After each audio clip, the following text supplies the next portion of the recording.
Obat hati, renungan harian, jangan kita lupakan sejarah. Mari mendengarkan renungan ini, inilah jawaban doa yang kita doakan.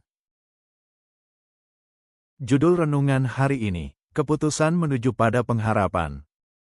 Ayat renungan hari ini berbunyi, "Tetapi aku tahu juga bahwa nasib yang sama menimpa mereka semua. Maka aku berkata dalam hati, untuk apa aku ini dulu begitu berhikmat? Karena tidak ada kenang-kenangan yang kekal baik dari orang yang berhikmat, maupun dari orang yang bodoh. Kedua-duanya terjadi dari debu dan kedua-duanya kembali kepada debu." Pengkhotbah 2 ayat 14-16. Dan Pengkhotbah 3 ayat B19 dan 20.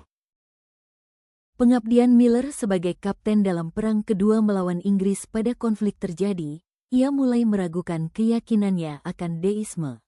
Sebagian masalahnya adalah bahwa deisme menjanjikan kehidupan setelah kematian. Tetapi pada kenyataannya Miller menyimpulkan bahwa secara logis tidak ada apa-apa yang terjadi setelah kematian.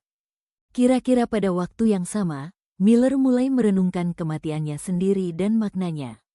Pada tanggal 28 Oktober tahun 1814, ia menulis surat kepada istrinya mengenai seorang teman tentaranya bernama Spencer, yang telah meninggal, dan dalam waktu yang singkat, seperti dia, saya juga tidak akan ada lagi.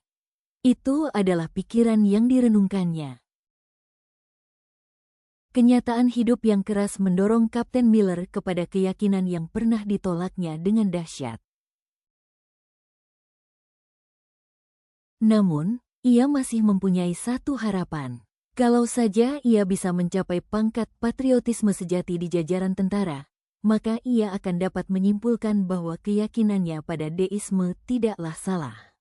Sayangnya, tulisnya, 2 tahun dalam dinas sudah cukup untuk meyakinkan saya bahwa saya juga salah dalam hal ini.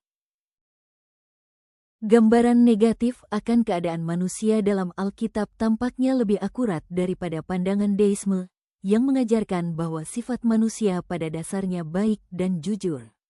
Tetapi, Miller tidak dapat menemukan bukti yang membenarkan hal itu dalam sejarah. Semakin banyak saya membaca, tulisnya, semakin mengerikan karakter manusia itu. Saya tidak dapat melihat titik terang dalam sejarah masa lalu. Para penakluk dunia itu, dan para pahlawan sejarah, tampaknya hanyalah setan dalam bentuk manusia mulai merasa sangat tidak percaya pada semua orang.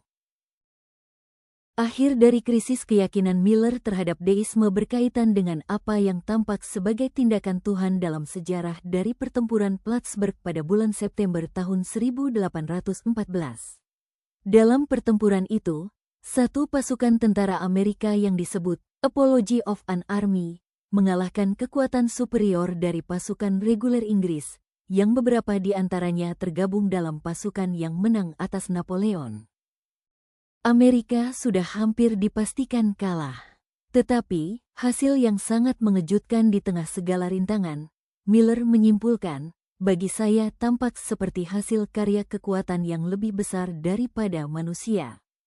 Seperti penulis kitab Pengkhotbah, Miller dipaksa oleh fakta-fakta kehidupan yang sulit sehingga ia melihat Tuhan dengan cara yang berbeda.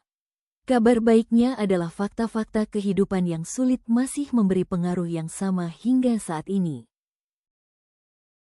Kesimpulan renungan, fakta hidup yang keras sering meruntuhkan kepercayaan pada hikmat dan kekuatan manusia.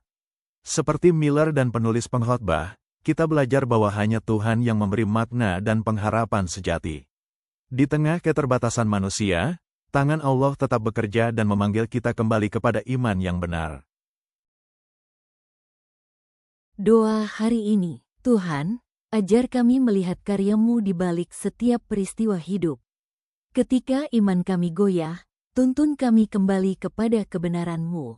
Kami percaya hanya di dalam Engkau ada pengharapan yang kekal. Amin.